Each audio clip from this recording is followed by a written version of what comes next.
साल 2021 north Korea के एक बड़े से स्टेडियम बीच एक 17 साल के लड़के को लाया गया जो कि व्हील चेयर पर था। लड़के की मां स्टेडियम में मौजूद उस क्राउड में बैठकर रो रही थी कि तभी 3 नॉर्थ कोरियन सोल्जर्स ने उस व्हील चेयर पर बैठे लड़के पर मशीन गन से 9 राउंड फायर किए। एज एक्सपेक्टेड लड़के की वहीं पर जान चली गई। कुछ देर के लिए पूरा ग्राउंड शांत हो गया, लेकिन उसके बाद क्राउड में बैठा हर एक इंसान तेजी से क्लैप करने लगा, जिसमें से एक उस लड़के की माँ भी थी जो रोते हुए लगातार क्लैप कर रही थी। So guys, welcome to North Korea. और क्या आप जानते हो कि उस लड़के की गलती क्या थी? वेल, साउथ कोरियन यानी कि के पॉप म्यूजिक को सुन।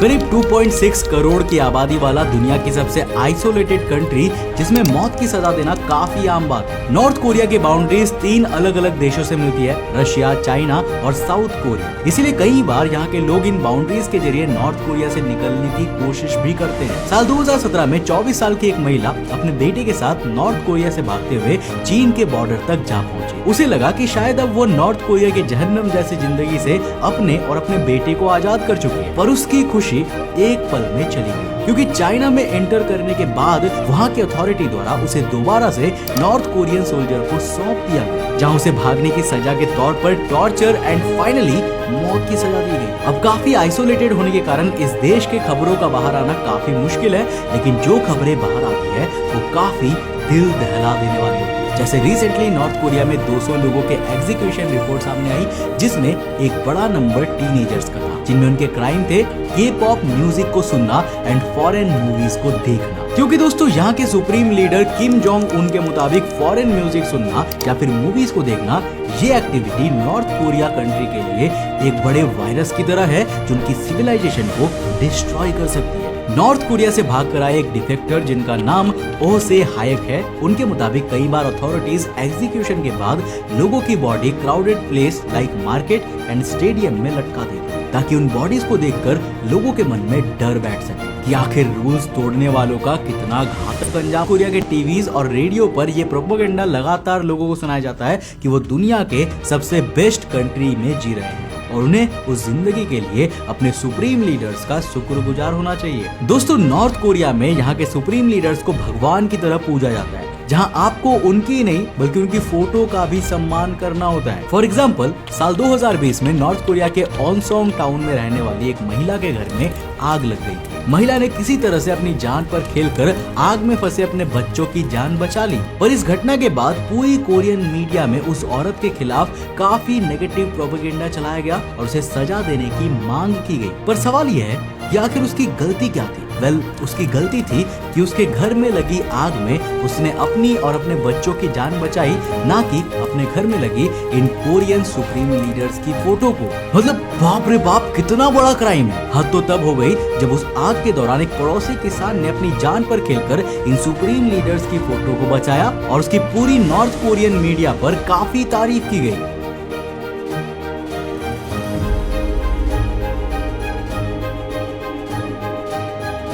वैसे दोस्तों, आपको नॉर्थ कोरिया के बारे में ये जानकर हैरानी होगी कि यूनेस्को के मुताबिक इस कंट्री का लिटरेसी रेट 100% है, यानी यहाँ की पूरी आबादी पढ़ी लिखी है। ऑल्सो नॉर्थ कोरिया की खास बात यह है कि यहाँ पर पूरी एजुकेशन गवर्नमेंट फंडेड होती है, और ये कहीं ना कहीं नॉर्थ कोरिया की जरूरत भी है, खास करके उनके लीडर्स की, क्योंकि इनकी पूरी स्टडीज के दौरान बच्चे से बड़े होने तक इन्हें लगातार ब्रेन वॉश किया जाता है। इन्हें नॉर्थ कोरिया की झूठी हिस्ट्री पढ़ाई जाती है कि कैसे उनके सुप्रीम लीडर्स गॉड के अवतार हैं, जिन्होंने नॉर्थ कोरिया को जापान, साउथ कोरिया और अमेरिका जैसे अत्याचारी देशों से अकेले ही बचाया है। यहाँ तक कि चाहे साइंस हो या मैथमेटिक्स, हर सब्जेक्ट में यहाँ सुप्रीम लीडर की एक गॉड की तरह तारीफ करना कंपलसरी है। यूनिवर्सिटी में साइंटिफिक स्टडीज करने वाले स्टूडेंट्स एंड साइंटिस्ट को भी अपने आर्टिकल्स में इस तरह के कोट ऐड करने पड़ते हैं। महान नेता सम्मान्य किम इल सुंग ने मुझे ये सिखाया, महान मार्गदर्शक सम्मान्य किम जोंग इल ने मुझे ये नॉलेज दी। 17 साल तक पूरी तरह से ब्रेन वॉश किए जाने के बाद अब नॉर्थ कोरिया के हर एक स्टूडेंट्स को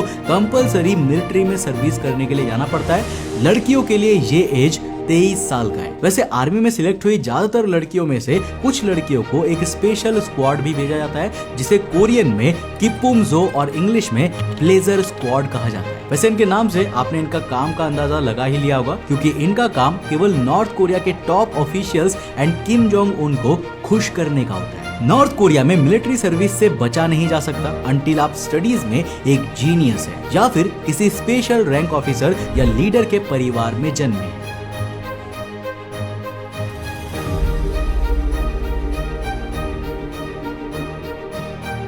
नॉर्थ कोरिया के बारे में एक बात काफी हैरान करने वाली है, यहाँ की औरतें आदमियों से ज्यादा कमाती है। इस कमाई से यहाँ के परिवारों का 70% खर्च चलता है। अब ये इनकम ये महिलाएं कैसे कमाती है उसकी डिटेल में तो हम ज्यादा नहीं जाएंगे, बट मोस्टली वर्क इलीगल ही होता है। देखो लड़कों की बात करें तो उनके लिए सबसे अच्छी जॉब मिलिट्री में एक परमानेंट सोल्जर्स बनने या फिर किसी गवर्नमेंट पोस्ट पर काम करने का ही होता है, जहाँ उन्हें पर मंथ 3 से 4 डॉलर दी जाती है, इंडियन रुपीस में 200 से लेकर 300 रुपए के बीच। और नॉर्थ कोरिया में 1 किलो चावल के दाम भी ऑलमोस्ट 200 से 300 के बीच ही है, यानी कि पूरे महीने काम करने के बावजूद एक गवर्नमेंट एम्प्लॉय भी पूरे मंथ का राशन नहीं खरीद पाता। लेकिन ज्यादातर लोग जो फैक्ट्रीज में और खेतों में काम करते हैं ना, उनकी हालत तो इससे भी गई गुजरी, जहाँ इन्हें पूरे महीने काम करने के बाद केवल $1 या फिर 50 सेंट्स दिए जाते हैं, यानी केवल 80 से 40 रुपए। नाउ जस्ट इमेजिन एक एवरेज इंसान वहाँ पर कैसे जीता होगा। नॉर्थ कोरिया के लेबर लॉ आर्टिकल 22 के मुताबिक लोगों को हफ्ते में 6 दिन और दिन में 8 घंटे का काम करना है और इन्हें हॉलीडे और वीकेंड ऑफ मिलना चाहिए। वैसे देखो ये सिर्फ एक नियम है and as a communist country North Korea भी अपने खुद के नियमों का पालन नहीं करता, इसलिए कंपनी या फिर फर्म पर काम करने वाले लोगों को दिन में 12 या उससे ज्यादा घंटे काम करना होता है और वीकेंड ऑफ मिलेंगे या नहीं उसकी भी कोई गारंटी नहीं है। नॉर्थ कोरिया से भागे एक सोल्जर का कहना था कि मुझे आज भी याद है कि वहाँ पर हमें हर रोज एक बाउल में 30% चावल, 70% मक्के का आटा, एक कटोरी सलाद, सोयाबीन सूप के साथ मूली दी जाती थी, जो ऑफ कोर्स लोगों को पसंद नहीं आती थी, इसलिए वो भी ब्लैक मार्केट में चीजें बेचकर अपने लिए दूसरा खाना खरीदकर उसे खाते थे। नॉर्थ कोरिया में गवर्नमेंट जॉब और मिलिट्री में लंबे वक्त तक काम करने वाले लोगों को सरकार एक एज के बाद रिटायर भी करती है। आदमियों के लिए ये एज 60 साल का है और औरतों के लिए 55 साल का। इसके बाद उन्हें नॉर्थ कोरिया गवर्नमेंट द्वारा उनकी लास्ट सैलरी का 30% दिया जाता है। तो यूनाइटेड नेशन के मुताबिक किसी भी इंसान को सर्वाइवल के लिए मिनिमम 600 ग्राम पर एवरेज डेली फूड की जरूरत होती है, लेकिन नॉर्थ कोरिया में राशन कार्ड पर लोगों को एवरेज 400 ग्राम पर पर्सन डेली फूड दिया जाता है, जिसे साल 2019 में फसल की कमी के कारण घटाकर एवरेज 300 ग्राम पर पर्सन तक कर दिया गया। इस कम फूड के कारण वहाँ पर मौजूद मेजॉरिटी गरीब लोग कीड़े मकोड़े यहाँ तक कि पेड़ों की जड़ों को भी खाते हैं।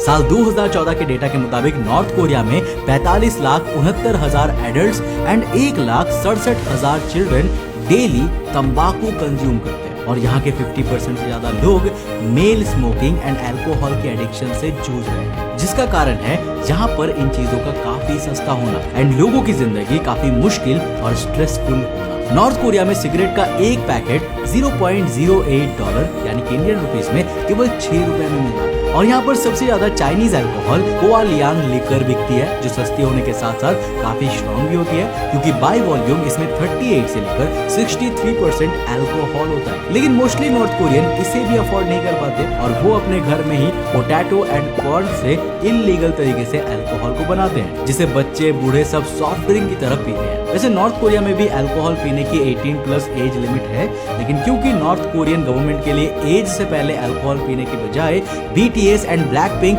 K-पॉप सुनना ज्यादा बड़ा क्राइम है, इसलिए यहाँ उम्र से पहले अल्कोहल या स्मोकिंग कर रहे बच्चों पर ज्यादा ध्यान नहीं दिया जाता।